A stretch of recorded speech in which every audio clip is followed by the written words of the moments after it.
While the Tea Party finds itself on the defensive, it's too early to tell if the rhetoric coming from their ranks will actually change after Tucson. You could argue that there may not be a tangible connection between vitriolic political speech and Saturday's violence, but at the very least, now that the real-life manifestations of this rhetoric are coming to pass, isn't it time to at least reconsider political hate speech? Not censor it, but recognize it, and from this day forward, hold those who engage in it accountable?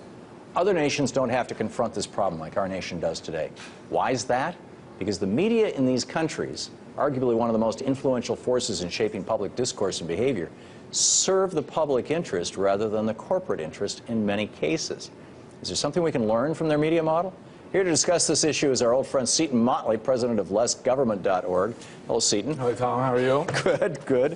Why is it that, well, actually, let me even rephrase that. When we have a news media that basically is entertaining us to death and is not talking about serious issues. By your definition. Or yours, I would guess. No. You're quite happy with the ABC, the public interest CBS, and NBC Evening News. No, they're too liberal. So, okay, so when we have news that doesn't tell the truth, doesn't serve the public interest, who does it serve? The public interest is best served by what the public is interested in. And if you get ratings and people listen to you or watch you or read you, you will continue to exist. So in your opinion, if you do not serve the public interest, you go away. Unless you're Bill Moyers and you live off the public teat for 30 years on PBS. Well, PBS is, what, 7% government No, that's the now. initial thing. That's diffused. It's actually a much greater percentage than that. They disguise it very well. But so you're suggesting that, for example, a lot of people in their 20s now get most of their news from Jon Stewart and The Daily Show.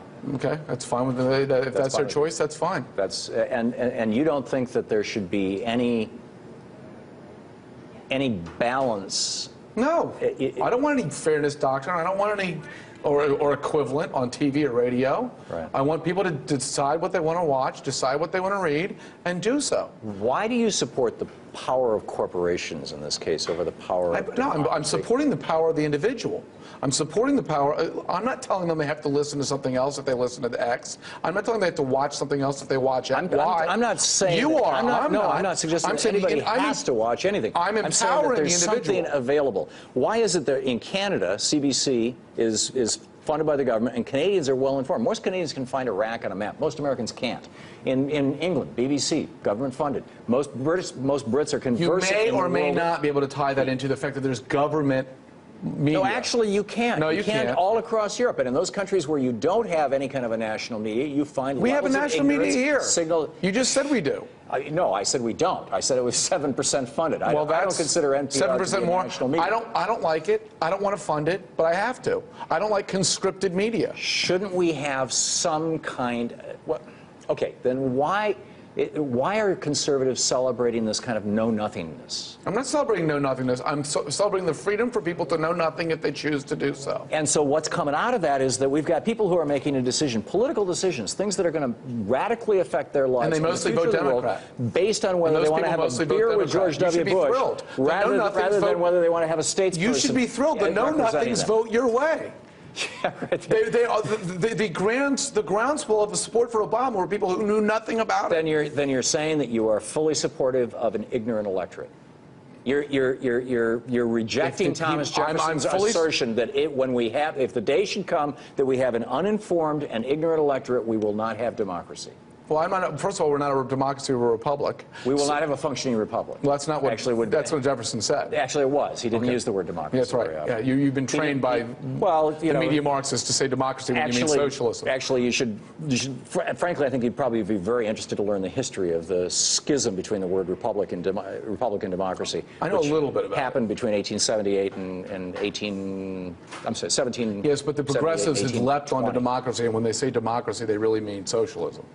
No, I think when they mean democracy, they mean a representative government. No, they don't. We don't live in a Mark Lloyd on video said, wait a minute. Mark Lloyd on video said, I don't know who Mark Lloyd is. He's the diversity officer, the chief diversity officer at the FCC, who worked for Center for American Progress, and he said, I said, the incredible democratic revolution of Hugo Chavez in Venezuela. We live in a constitutionally limited, representative, democratic republic. Yes, that's exactly right. Okay. So you're all for the Republicans' move to have an addendum to every bill that explains where the Constitution if you're gung-ho in favor of our just turning our media over to corporations who are entirely driven by the profit motive, I'm turning it over to the so individual. that whatever's most profitable we get the most of. I'm empowering the individual. Let me just finish this so that whatever is the most profitable we get the most of, and that produces stupid individuals. Not necessarily. You're all in favor of that. Not necessarily. Well, how is it not? The most informed political voters right now in America are the Tea Party voters. And they're right. You can't be serious. Yes, absolutely. These are you're talking about versus the Jon Stewart crowd? 40% believe that Barack Obama wasn't born in the United States. You think he was born in Kenya? No. But you're taking Tea Party, dude. First of all, the 40%'s wrong. Second of all, if I'm going to choose people think that if I'm going to choose mass destruction in if I'm Iraq, going to choose the Tea Party group over the Jon Stewart group, I'm going to do it every day of the week and twice on Sundays. Okay, and the Jon Stewart group votes for your guys. I'll go with Jon Stewart. Seton, thanks for dropping. Thanks, bye.